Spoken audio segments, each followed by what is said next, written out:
माजी सैनिक आरक्षणाच्या जागांवर नियमबाह्य पद्धतीने भरती सुरू असल्याने माजी सैनिकांकडून आंदोलन। कोल्हापुरात जिल्हा परिषदेच्या सैनिक कल्याण विभागाकडून माजी सैनिक आरक्षणाच्या जागांवर नियमबाह्य रीतीने भरती सुरू आहे आणि याचा गेल्या 2 महिन्यांपासून माजी सैनिकांकडून निषेध व्यक्त केला जात आहे आणि याच रस्त्यावर आता उतरून आंदोलने केली जात आहेत। सैनिक कल्याण विभागाकडून या भरतीमध्ये चुकीच्या पद्धतीचा अवलंब सुरू असून तो थांबवावा असे पत्र देऊनही प्रशासन दखल घेत नाही।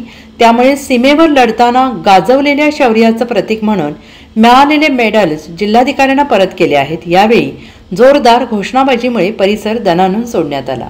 मी कोल्हापूर जिल्हा सैनिक संघटनेचा अध्यक्ष समीर खानोलकर। आमचा मुद्दा एकच आहे, आमच्या सैनिक समाजाचे जे काय आरक्षण होतं नोकऱ्यांसाठी प्रत्येक विभागामध्ये 15%, पण आज या प्रशासनाने आणि सरकारने जो बाजार मांडला आहे, सैनिकां समाजाबरोबर जो त्यांनी अन्याय केला, हा अन्याय आम्ही खपून घेणार नाही।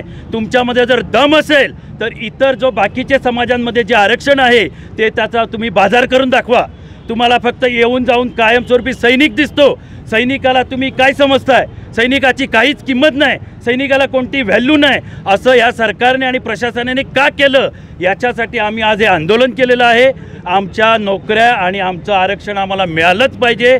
त्याच्यासाठी ज्या काय योग्य त्या भूमिका घ्यायच्या आहेत त्या आम्ही जिल्हा पातळीपासून राज्य पातळीपर्यंत घेणार आणि आम्ही याचा पुढचा मोर्चा आमचे पालकमंत्री यांच्या दारात घेणार। तर आमच्या हक्काचा आमचा हक्क परत द्या, आमच्या नोकऱ्या परत द्या आणि तुम्हाला जर बाजार करायचे तर बाकीच्या ज्या आरक्षित जागा आहेत त्यांच्याबरोबर बाजार करा, पण सैनिकांबरोबर बाजार करू नका।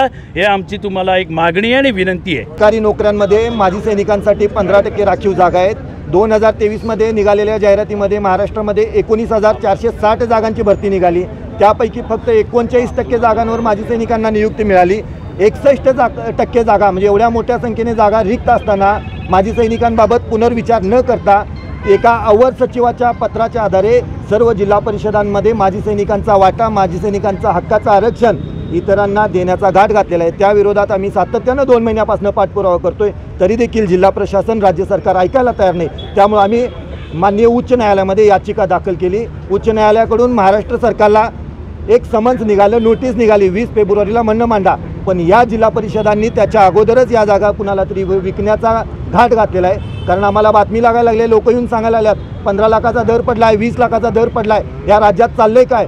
काही पोरं सांगायला लागल्यात आम्ही वेटिंग लिस्टमधली पोरं आहे, पण आम्ही 11 डिसेंबरला जे अवर सचिवांनी पत्र काढलं त्यासाठी आम्ही स्वतः प्रयत्न केलेले आहेत, पैसे खर्च केलेले आहेत। हे नेमकं पैसे खर्च कशासाठी केले? म्हणजे ही भरती आम्हाला एक बाजूने दाखवलं जाते की पारदर्शक आहे, पण दुसऱ्या बाजूने मात्र या भरतीमध्ये मात्र प्रचंड मोठ्या प्रमाणात भ्रष्टाचार केलेला आहे आणि माजी सैनिकांच्या जागा इतरांना विकण्याचा घाट घातलेला आहे। IBPS नावाच्या संस्थेच्या माध्यमातून ऑनलाईन पद्धतीने ही भरती झालेली होती, त्यामध्ये ह्या अधिकाऱ्यांना पैसे खाता आले नाहीत, त्यामुळे माजी सैनिकांच्या रिक्त जागांवर इतरांना नेमून पैसे मिळवण्याचा हा मोठा फंडा सुरू आहे। याच्या विरोधात आज कोल्हापूर जिल्ह्यातले सैनिक एकवटले असून आज मेडल परत करत आहेत आणि याच्या पुढच्या टप्प्यात सुद्धा जर या आठवड्याभरात आम्ही पाठपुरावा करू, जर थांबले नाहीत तर पालकमंत्र्यांच्या दारात मोठ्या संख्येने माजी सैनिक जाऊन आंदोलन करतील।